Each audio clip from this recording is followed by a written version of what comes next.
To set up the Wi-Fi, press Command until menu is displayed, then press Yes. Enter your user code.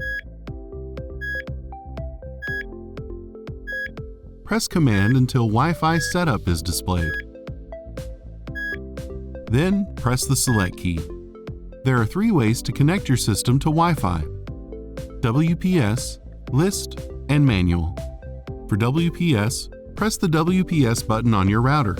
On your keypad, press the Select key under WPS and the keypad will start pairing. When finished, the keypad will say Connected.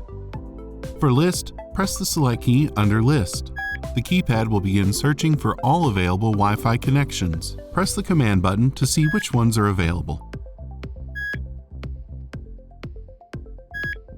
Once you've found your desired network, press the Select key.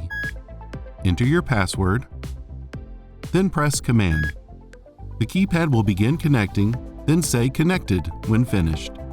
For Manual, press the Select key under Manual. Type in the name of the Wi-Fi network, then press Command. The keypad will begin searching. Once found, enter your Wi-Fi password. Press Command, and your keypad will begin connecting. When finished, the keypad will say Connected.